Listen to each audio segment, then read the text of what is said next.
Les gens ne veulent pas travailler. C'est vrai, ils préfèrent rester au chômage que de travailler. On est en train de créer des castes en fait en France.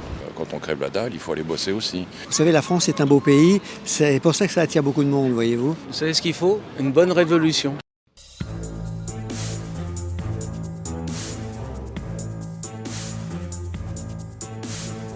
Bonjour à tous.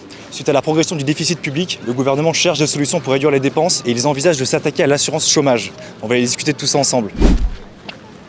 Bonjour, excusez-moi, je fais un petit reportage avec une question sur l'actualité qui serait est-ce que vous êtes favorable du coup à la mesure que veut mettre en place Gabriel Attal sur la réforme de l'assurance chômage pour combler le déficit public? Pas trop suivi l'actualité. Oui, pas trop suivi, mais globalement, il a raison sur le fait que voilà, il faut inciter au maximum les gens à travailler. Sinon, on ne s'en sortira pas. Vous pensez qu'il n'y a pas d'autre façon aujourd'hui de combler ce déficit? Non, prendre de l'argent chez les riches, ça va les faire fuir. Donc ça, c'est complètement, c'est une hérésie. Il y a des gens qui gagnent de l'argent, c'est très bien, et ça permet à une majorité de pouvoir avoir un travail, être rémunéré. Effectivement, il faudrait que tout le monde soit un peu mieux rémunéré, mais voilà, à un moment, faire fuir les riches, comme le dit Mélenchon, non.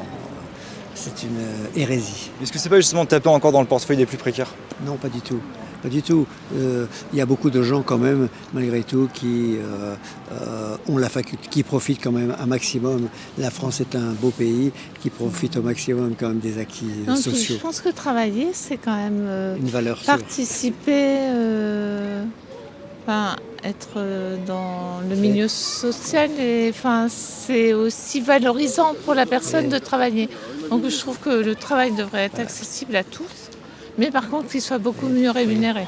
Je pense qu'on va trouver l'argent ailleurs après et pas forcément taper sur les pauvres. Prendre l'argent au même endroit au final. Voilà. Enfin il y a plein de choses, pour parler de choses un peu classiques, mais l'évasion fiscale c'est quand même... ça se compte en milliards.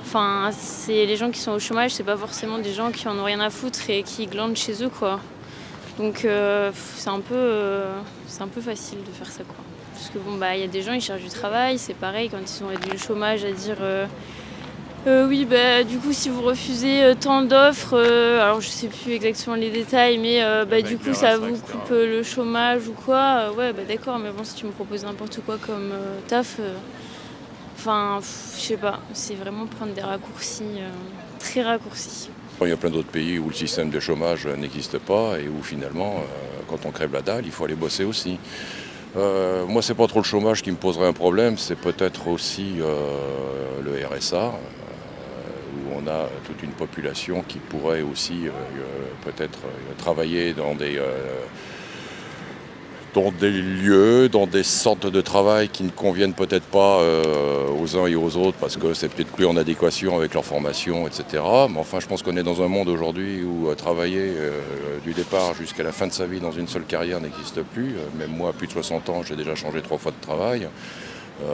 J'ai connu le chômage.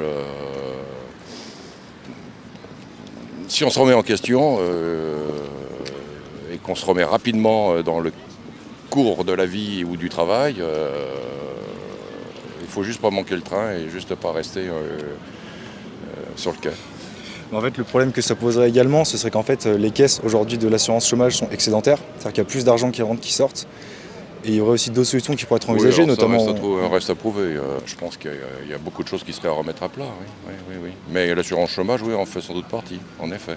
Je pense que je fais partie de ceux qui sont lassés d'à chaque fois qu'ils disent quelque chose, de taper un coup sur les chômeurs, un coup sur tout ce qu'on veut, parce que c'est plus facile. Ils vont râler, oui, mais ils vont rien faire. Et au pire, ils enverront les CRS si ça râle trop fort. Donc c'est plus le côté, l'impression que quoi que soit la réaction ou la pensée, que l'action est quasiment impossible, muselée, invisibilisée, qui fait que ça joue en leur sens, dans le sens où ils savent qu'il n'y aura pas forcément de réaction ou qu'il y en a de moins en moins. Ça se voit certes, il y a des mouvements sociaux, mais il y a eu les gilets jaunes et depuis, tout semble plus... Je sais pas, à plus petite échelle ou perdre en taille à chaque fois. Et je sais pas...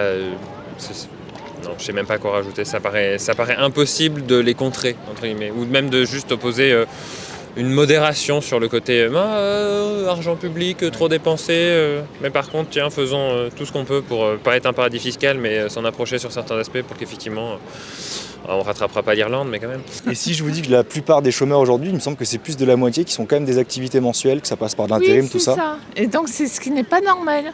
Tout le monde devrait avoir... Enfin, je trouve que la France devrait être capable de proposer un travail à plein temps à tout le monde et rémunérer à sa juste valeur. À C'est ceux qui veulent surtout travailler, ça le à ceux qui problème. veulent travailler. Mais je veux dire, il y aurait pas... Tout le monde travaillerait à sa juste valeur. C'est aussi valorisant d'avoir un travail. Je ne suis pas sûre que d'être au chômage, ce soit valorisant.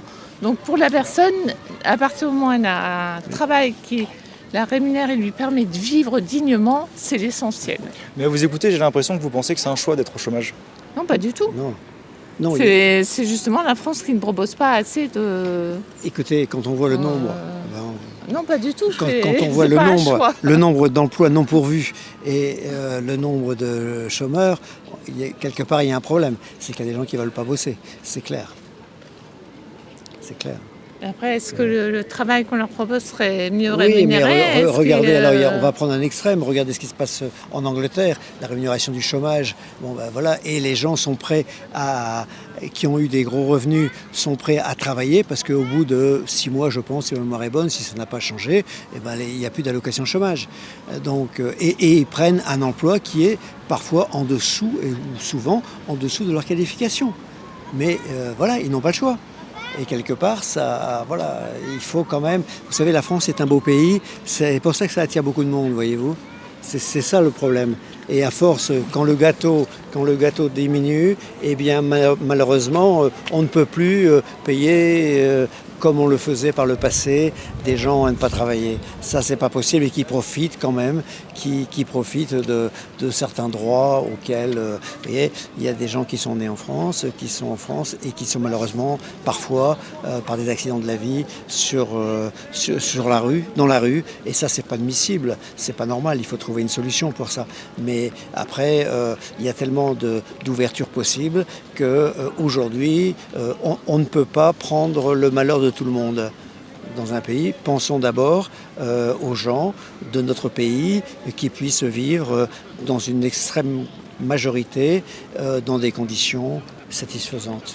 De toute façon, tout devient catastrophique. De toute façon, je ne sais pas où on va. Parce que nous, notre avenir, elle est finie. Mais vous, votre avenir va commencer.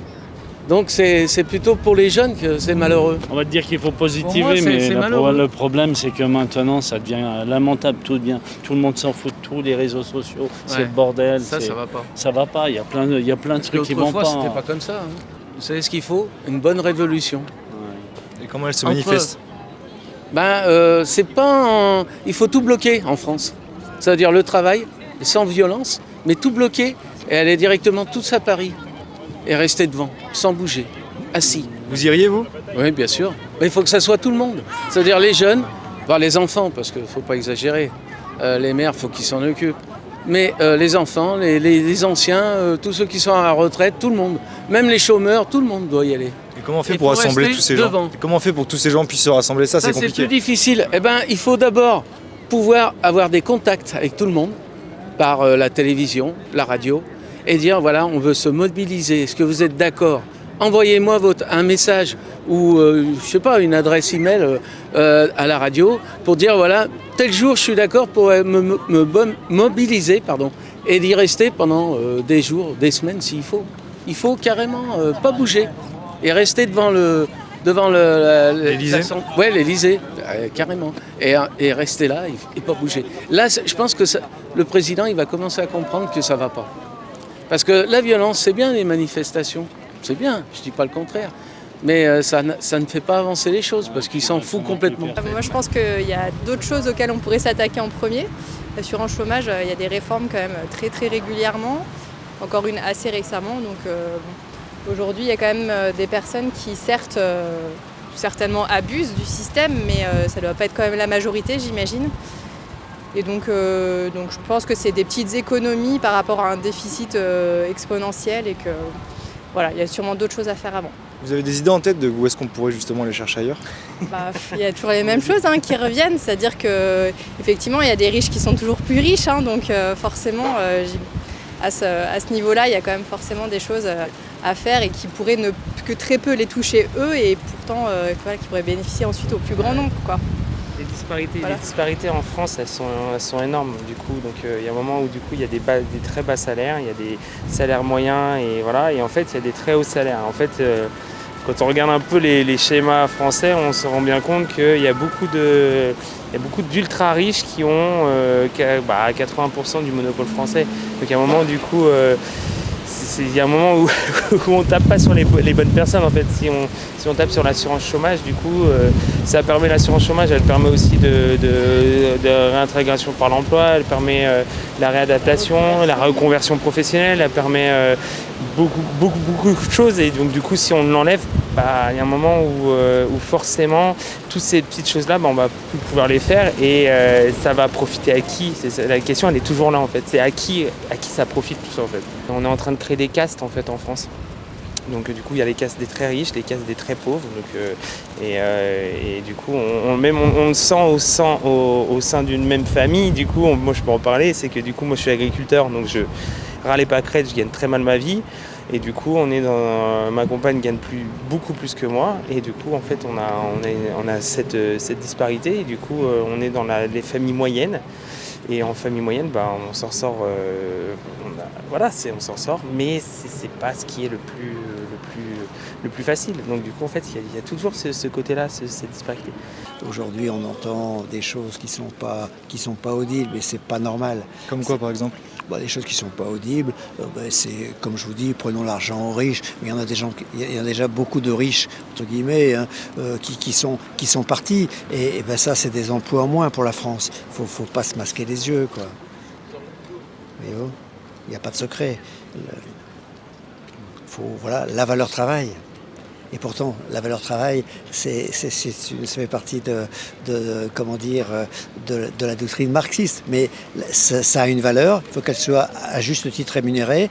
Mais il faut que les gens fassent l'effort quand je dis les gens, il y a beaucoup de gens qui bossent, mais il y a des gens qui, malheureusement, on fait le minimum de mois pour pouvoir avoir droit, et après, boum, on se remet au chômage, et dans différentes professions, et pas forcément des professions non qualifiées, voyez-vous, et ça, c'est pas normal.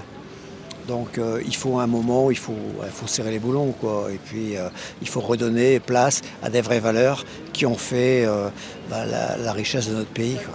Et pour finir, si vous aviez un message à faire passer à Gabriel Attal, ce serait lequel, si vous l'aviez en face de vous? Alors moi, j'ai même pas...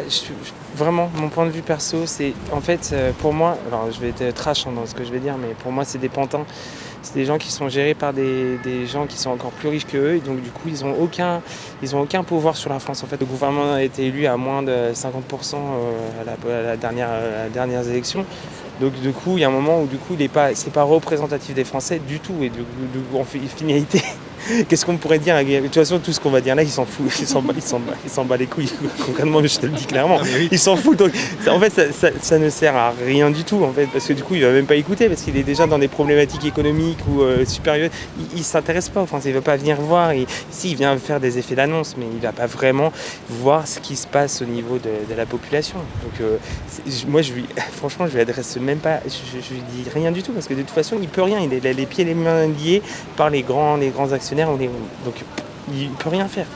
On est dans un système français où de toute façon aujourd'hui, que ce soit la justice ou que ce soit n'importe quoi, il y a plein de problématiques et du coup c'est géré par des gens qui sont bien plus pensants, qui sont bien plus hauts que nous. Nous on est des grouillots, on n'est rien du tout. Donc qu'est-ce que tu veux qu'on lui dise? On peut rien lui dire, de toute façon il s'en fout. Donc voilà, mais bon. Après. Un message quand même pour Gabriel Attal? On pourrait quand même essayer de lui dire de peut-être effectivement essayer d'écouter un peu plus la population. Il doit quand même avoir des conseillers qui peuvent aller un peu plus loin effectivement et descendre un peu plus bas vers la plupart des gens qui finalement composent la population française. Après effectivement, quand on voit ce qui se passe, on se rend bien compte que les gens qu'ils écoutent, c'est pas nous. Donc voilà, donc on en arrive à effectivement encore revoir l'assurance chômage, alors qu'en fait, c'est un système qui fonctionne, j'imagine, pas si bien. J'ai eu la chance de ne pas avoir à en bénéficier jusqu'à maintenant, mais on ne sait jamais comment ça peut se dérouler dans un travail. On peut perdre son travail sans y être pour quelque chose, et c'est quand même important de pouvoir rebondir, et ça permet quand même à beaucoup de gens de rebondir, quoi. Donc c'est encore dommage de taper encore sur des gens qui sont au chômage et qui n'ont sûrement pas non plus des tonnes et des tonnes de ressources pour vivre chaque mois, quoi. Je sais rien, j'aurais rien à lui dire, ça sert à rien, il sait se défendre. Je veux dire, il va pas juste m'écouter et au pire il va sourire, il va hocher la tête. Enfin, il est propre sur lui, il sait comment faire. Il n'y a pas vraiment moyen, il n'y a pas à le convaincre ou à quoi que ce soit. C'est juste, est-ce qu'être à la solde comme ça, des profits et toujours des profits, c'est vraiment un style de vie qui l'intéresse. Mais bon, en tant que millionnaire, je pense qu'il ne se pose pas la question. Je pense qu'on a vu aussi sous Macron avec les gouvernements, surtout avec Elisabeth Borne. Mais je pense qu'Attal est dans la même logique. Ils s'en foutent en fait de la vie des gens. Quand ça leur plaît pas, ils font passer les lois en 49.3. Malheureusement, les gens de tous bords, une fois qu'ils sont élus, voilà, ce qu'ils veulent, c'est garder leur place. La bonne soupe, voilà, et prêt à tout pour promettre tout ce qu'on veut. Mais au final, le bien-être général, je ne pense pas que ce soit leur fibre profonde. Malheureusement, c'est dommage. Si, il y a eu des hommes qui ont eu vraiment, qui avaient la foi dans le pays. C'était pas, par exemple, il y en a eu d'autres, mais une personne comme le général de Gaulle, par exemple, ses frais de déplacement, il les payait sur son compte personnel. Tous ceux qui lui ont succédé, je pense pas qu'ils aient fait la même chose, vous voyez. Mais ça montre bien l'intérêt pour le pays. Malheureusement, ce n'est pas la fibre. Ce n'est pas la motivation première, quoi qu'ils en disent, de nos hommes politiques, de quelque bord soit-il aujourd'hui. Allez, tout le monde s'abonne là. Ouais, je peux faire une pub en souris si tu veux. Bonjour messieurs, dames, je fais un petit reportage sur l'actualité. Bonjour. Le sujet du jour, ce serait est-ce que vous êtes favorable ou pas à l'annonce qu'a fait Gabriel Attal de vouloir réformer l'assurance chômage pour combler le déficit public? Wow, je suis même pas au courant de cette annonce. Ah, et quand vous entendez ça, qu'est-ce qui vous vient en tête? Donc c'est réformer l'assurance chômage pour chercher des sous pour combler le déficit public. Ouh là là, déjà si l'argent était dépensé utilement, je pense qu'on n'aurait pas besoin de ce genre de réforme. Qu'est-ce qui vous fait dire ça? Les dépenses inutiles qui sont liées à l'État, le fonctionnement qui est aberrant. Voilà.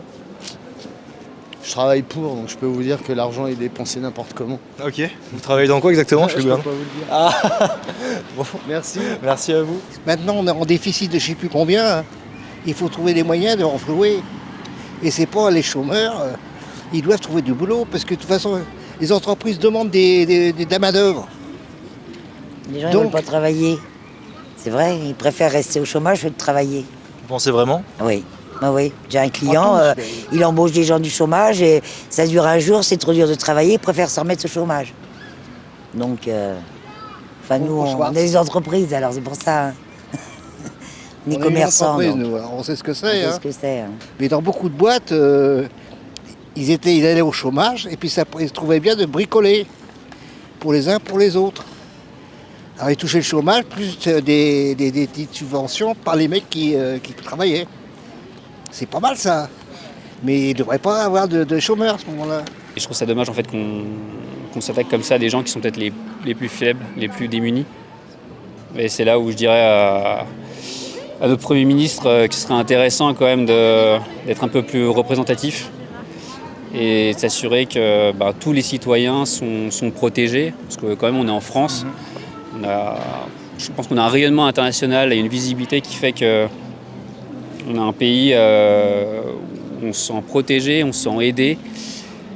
Et avec ces mesures de ces dernières années, on a du mal à tous les niveaux, même au niveau de l'éducation, à se dire que c'est toujours aussi bien et que ça va s'améliorer surtout. On ne voit pas les choses en s'améliorant. Peut-être qu'elles restent identiques, mais moi j'ai plutôt une sensation que ça se dégrade et c'est vraiment dommage.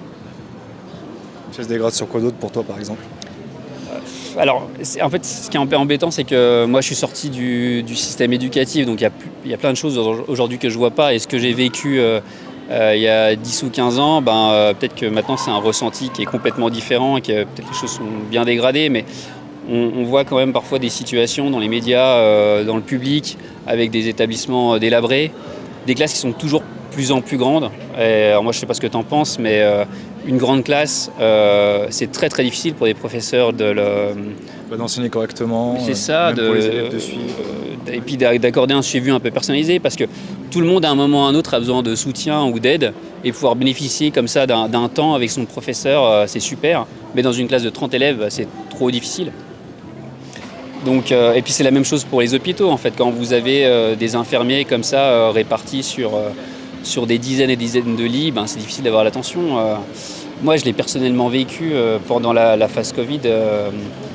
Ma mère qui avait un cancer, elle est morte à cause de défaut de soins, elle est restée trop longtemps sans observation. Et ouais, je le souhaite à personne en fait.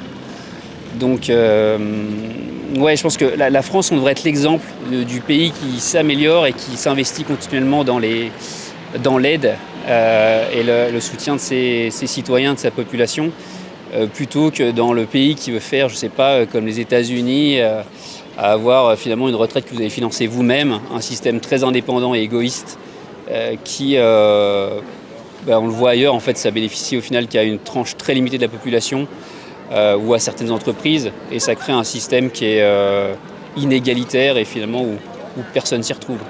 De toute façon, il y a trop de chômeurs. On devrait avoir un quota de chômeurs maximum.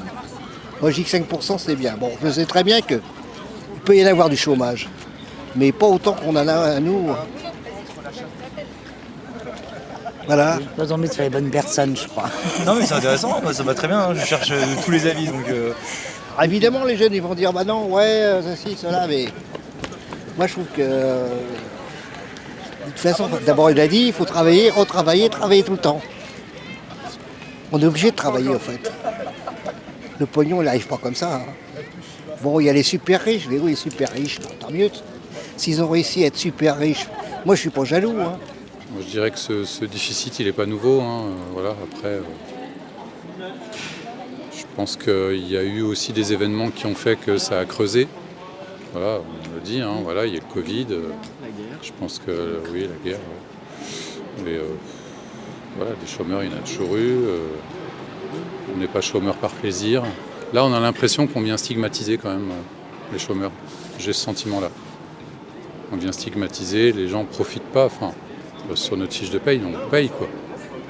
Moi, quand je bosse, j'ai toujours eu la chance de bosser, mais pour la courte période que j'ai eue de chômage, j'ai pas eu le sentiment de profiter. Ça m'a permis aussi de rebondir, peut-être aussi de réfléchir sur une nouvelle orientation. Ça m'a aidé pendant un moment de fragilité. Et voilà. Et puis en plus, quand on est au chômage, voilà, on n'a pas son salaire intégral, quoi. On a 70%. On perd beaucoup quand même. Donc il faut continuer à payer les factures qui sont les mêmes. Un jour, il va y avoir une révolution, ça va être dramatique. Ah ouais, c'est sûr qu'on on va va ramasser. Les jeunes, On va ramasser. Je vous plains. Ah ouais, non. Et si vous aviez un message à faire passer à Gabriel Attal aujourd'hui, ce serait lequel? Si vous l'aviez en face de vous. Il faudrait peut-être qu'il réfléchisse un peu plus avec son cerveau qu'avec ses pieds. Ça irait peut-être déjà mieux. Et puis qu'il écoute les jeunes. Parce qu'il y a des jeunes qui sont intelligents. Ils comprennent des choses que les autres ne comprennent pas des fois. Ils ont peut-être, ils sont pas si... C'est pas parce qu'ils viennent d'arriver, là, ils ont 20 ans sur Terre, qu'ils sont des imbéciles. Et aussi écouter les anciens. Il faudrait écouter les deux. Parce que c'est pas parce qu'il est en politique qu'il sait mieux que les autres. Non, je crois pas. De toute façon, ils font beaucoup de blabla, mais à la sortie, il n'y a rien qui bouge. Regardez les agriculteurs, je sais pas, ça n'a pas beaucoup bougé jusqu'à présent. Je sais pas si ça va continuer ou pas, mais... C'est pareil, les agriculteurs. Vous enlevez le jour qu'il n'y en aura plus en France. C'est le pilier de la France. Dès qu'il n'y en aura plus, tout va s'écrouler. Je me trompe? Non. Bon, non, mais je peux me tromper. Mais moi, à mon avis, le jour qu'il n'y en aura plus, qu'est-ce qui va se passer? Il va y avoir ils vont faire entrer n'importe quoi en France et ça va coûter une fortune. Ça veut dire, vous allez chercher du pain, vous allez dire, mais attendez, je vais payer une baguette 20 €. Mais qu'est-ce que c'est ce bordel? Mais il n'y aura plus rien en France. Il n'y aura plus rien. Le lait, ça coûtera une fortune aussi. Et après, on va dire, il faut faire la révolution. Ah ouais, mais il faut y penser avant. Il faut penser aux enfants qui vont arriver. Les pauvres, ils ne sont pas responsables des conneries des autres. Non, mais de toute façon, maintenant, moi j'ai vu là dans ma rue, j'habite dans la rue, là, le mec il était à poil. À poil, il a fait 69 et tout, sur le capot, tout. Tu te dis, mais dans quel monde on vit? Mais dans quel monde on vit? À 5h du matin, la police allait où? Je n'ai pas voulu le déranger, mais je me dis, waouh, il était tout nu avec la femme. Mais tout vous dites. Ah ouais, mais il fallait voir le mec, il y allait. Vas-y mon gars. Non, mais c'est des trucs de fou. Ah ouais, non, on se dit. Il l'a filmé pour voir. Ouais, j'avais filmé. Il me l'a montré parce que des potes, c'est pas possible. Ils ont vu les vidéos, ils étaient éclatés de rire. Le mec, c'était un vrai. Putain, je sais pas ce qu'il avait pris, mais. Ah ouais. Il a fumé de la coke. Il a pris de la coke. Et la police, vous les appelez, ils sont jamais là. Jamais là. C'est vrai que ça fait mal de dire que les gens qui sont battus, qui ont manifesté pendant très longtemps, ça donnait lieu à des violences. En plus de ça, il y a eu énormément de lois qui ont été passées par 49.3, donc dans des situations, je trouve, un peu extrêmes d'un point de vue démocratique. Et là, tout d'un coup, on nous dit qu'il y a quand même un déficit qu'on n'avait pas mesuré. Ouais, je trouve que c'est intolérable en fait. Ça fait... Du coup, j'ai encore plus de mal à comprendre le gouvernement aujourd'hui et les décisions qui ont pu être faites, parce que c'était des décisions qui étaient assez radicales, justement pour redresser le pays. On nous a dit rattraper cette phase Covid. Et finalement, il n'en est rien. Donc on est toujours dans une phase de déficit. Il va falloir faire des efforts apparemment encore plus importants. On parle de réformes aussi sur la santé. Donc là aussi des coûts, soit faire payer plus aux citoyens ou ceux qui en ont besoin.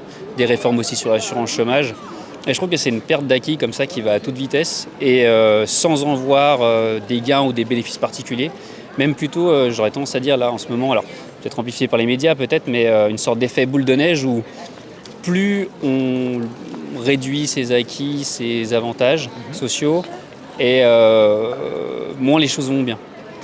Donc finalement, les gens ont peut-être plus de difficultés à se soigner, accéder à des soins. On le voit quand on va aux urgences, c'est très compliqué aujourd'hui, ou même de trouver un médecin généraliste. Quand tu déménages, c'est l'enfer pour trouver un médecin. Ouais, c'est catastrophique en fait, il faut tout reconstruire comme ça un peu son carnet d'adresses. Heureusement qu'il y a des services un peu qui facilitent ça, mais ça reste très compliqué. Et en fait, de moins en moins de services, des choses de plus en plus difficiles à bénéficier, et pourtant, aujourd'hui, je sais pas, vous regardez votre salaire, vous avez toujours les mêmes cotisations ou même plus. Et on se demande où va cet argent. C'est compliqué. Après, peut-être qu'en regardant dans le détail, ça s'explique. Mais j'avoue, comme ça, vu de loin, la politique du gouvernement, pour répondre à la question au début, maintenant, je la comprends pas et j'aimerais que ça s'améliore, mais je sais pas quoi faire, je sais pas comment faire, je sais même pas ce qui peut être fait. Mais j'ai des doutes sur cette posture comme ça de serrer la vis partout, que ça soit vraiment efficace. Il y a peut-être d'autres pays aux alentours de nous qui auraient peut-être tendance à pas faire ça et à peut-être mieux s'en tirer. Je crois que le Portugal, justement, ils ont plutôt eu un effet inverse. Je sens que c'était un gouvernement socialiste qui avait plutôt eu tendance à ouvrir les vannes, on va dire, en termes d'aide, et qui finalement, à la fin, se sont retrouvés en libérant le gouvernement avec un excédent de budget. Alors c'est peut-être une coïncidence, c'est un coup de bol, mais je pense que ça vaut aussi le coup de regarder ça et de se dire que peut-être que c'est pas toujours des restrictions budgétaires qui améliorent les choses. Et vous vous intéressez apparemment aux problèmes qui se posent en ce moment. Vous avez un micro, c'est fait pour essayer d'interpeller les gens. Exactement. Mais la plupart des gens, ils s'en foutent. Et c'est ça qui n'est pas normal. Ils doivent s'intéresser à leur vie et à la vie de leurs enfants aussi. Là où ça serait vraiment chouette, c'est peut-être apporter un peu de plus de transparence et de visibilité sur comment l'argent est employé. Alors peut-être qu'on aurait des bonnes surprises, on dirait ah ouais finalement ça coûte super cher et il faudrait peut-être encore mettre beaucoup plus, je sais pas. Mais des fois on se dit on voit les sénateurs qui s'augmentent et autres, alors peut-être qu'ils ont raison, peut-être pas. Mais encore une fois on se dit est-ce que cet argent il aurait pas pu être placé dans des endroits un peu plus prioritaires où il y a besoin de plus d'urgence. C'est là où effectivement je pense que on peut faire beaucoup mieux en France. Il y a encore de l'espoir, mais il faut que ça change progressivement. Et qui va faire changer ça, à votre avis ? Peut-être que des gens comme vous. On espère. C'est possible. C'est possible. Pourquoi pas ? De toute façon, il en faut. L'avenir, il faut tout faire changer. Et même le jour qu'il y aura une grève générale en France, il faut que tout le monde vienne. Que ce soit les retraités, les travailleurs, les chômeurs, tout le monde doit y aller, sans exception. Parce qu'il y a beaucoup de choses à changer. Hein. Même les lois, ils sont à changer pour certains. Certaines lois, pardon. Voilà. Bon, ben, Merci à vous en tout cas. C'est rien. Vous aussi, passez une bonne journée. Merci à vous. Allez, Au revoir.